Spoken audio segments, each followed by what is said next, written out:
இலக்கை நோக்கி டுவர்ட் த கோல். இந்த நிகழ்ச்சிக்கு உங்களை அன்புடன் வரவேற்கிறோம். Praise the Lord. ஆண்டவராகிய இயேசு கிறிஸ்துவின் இனிய நாமத்தில் உங்கள் எல்லாருக்கும் அன்பின் வாழ்த்துக்கள். ஆபகுக் 2ஆம் அதிகாரம் 3ஆம் வசனம். அது தாமதித்தாலும் அதற்கு காத்திரு. ஆண்டவருடைய தரிசனங்கள் உங்களுக்கு கொடுக்கப்பட்டிருக்கிறது. தேவன் உங்களுடைய வாழ்வை குறித்து ஏராளமான வாக்குத்தத்தங்களை கொடுத்திருக்கிறார். அநேக வெளிப்பாடுகள் தேவனுடைய வசனத்திலிருந்து உங்களுக்கு கிடைத்திருக்கிறது.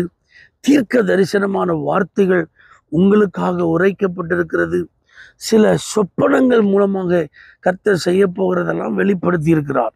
ஆனால் இன்றைய சூழ்நிலை இது எல்லாம் சாத்தியமா, எனக்கு நடக்குமா, இந்த வார்த்தைகளின்படி நான் ஆசீர்வாதமாக இருப்பேனா அப்படிலாம் நீங்கள் யோசிச்சுட்டு இருந்தால் ஆண்டவர் சொல்கிறாரு, அது தாமதிக்கிற மாதிரி இருந்தாலும் என் பிள்ளைகளை நீங்கள் என்ன செய்யுங்க, காத்திருங்கள். ஏன் ஆண்டவர் காத்திருக்க சொல்லுகிறார் என்றால், நம்முடைய வாழ்க்கை தேவ திட்டத்தை மையமாய் கொண்டது. நம்முடைய வாழ்வின் மூலமாய் தேவன் மகிமைப்பட வேண்டும். அது மாத்திரமல்லாமல் நாம் அனுபவிக்கும் ஆசீர்வாதங்கள் அனைத்தையும் தேவனிடத்திலிருந்து பெற்றுக்கொள்ள வேண்டும்.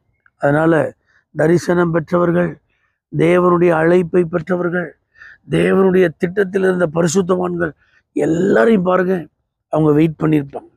ஆபிரகாம் 25 ஆண்டுகள் காத்திருந்தார். யோசேப்பு 13 ஆண்டுகள் காத்திருந்தார். தாவீது அபிஷேகம் பண்ணப்பட்ட பிறகும் அநேக ஆண்டுகள் காத்திருந்தார்.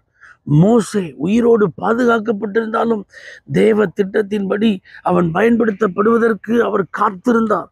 இப்படி பைபிள் ஃபுல்லாக பாருங்களேன், கர்த்தர் யார் வாழ்வில் தம்முடைய நோக்கங்களை நிறைவேற்ற சித்தம் கொண்டாரோ அவங்க எல்லாம் தங்கள் திட்டத்தின்படி அல்ல, தேவ திட்டத்தின்படி வாழ, தங்கள் வாழ்வில் தேவன் மகிமைப்பட, தேவனிடத்திலிருந்து ஆசீர்வாதங்களை பெற்றுக்கொள்ள அவர்கள் காத்திருந்தார்கள் என்பதை பைபிள் ரொம்ப அழகா சொல்லுது.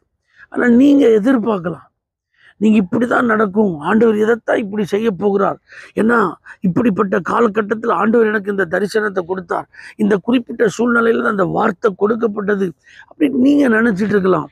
ஆனால் எதிர்பாராததாக, புரியாததாக, நீங்கள் நினைத்திராத விதத்தில் கர்த்தர் செயல்படுவார். அதனால நீங்க பொறுமையா காத்திருங்க. தாமதித்தாலும் அப்படின்னு உடனே கர்த்தர் தாமதம் பண்ணிடுவாரோ அப்படின்னு நினைக்காதீங்க. கர்த்தர் இன்னும் கொஞ்ச காலம் நம்மளை வெயிட் பண்ண வச்சிருவாரோ, இல்லை. தேவனிடத்தில் தாமதம் என்பது இல்லவே இல்லை. எல்லாவற்றையும் அதின் காலத்துல அவர் நேர்த்தியா செய்வார். அதனால ஆண்டவர் செய்கிற அந்த செயல்களுக்காக, கர்த்தர் நம்முடைய வாழ்வில் கிரியை செய்கிறதற்காக நம்ம காத்திருப்போம். நிச்சயமா கர்த்தருக்கு காத்திருக்கிறவங்க ஒருபோதும் வெட்கப்பட்டு போனதில்லை என்பதற்கு சரித்திர சான்றாக கர்த்தர் உங்களை மாற்றுவார். தகப்பனே, உமக்கு காத்திருக்கிற ஒவ்வொரு வாழ்விலும் உம்முடைய நல்ல நோக்கம் நிறைவேறி உம்முடைய திருநாமம் மகிமைப்பட்டு உம்மிடத்திலிருந்து அவர்கள் ஆசீர்வாதங்களை பெற்று அனுபவிக்க கிருபை செய்யும்படியாய் ஜெபிக்கிறோம் எங்கள் ஜீவனுள்ள நல்ல பிதாவே, ஆமென். For prayer contact, Pastor J. J. Kumar, El Shaddai Ministries, 9500252586, Surandai.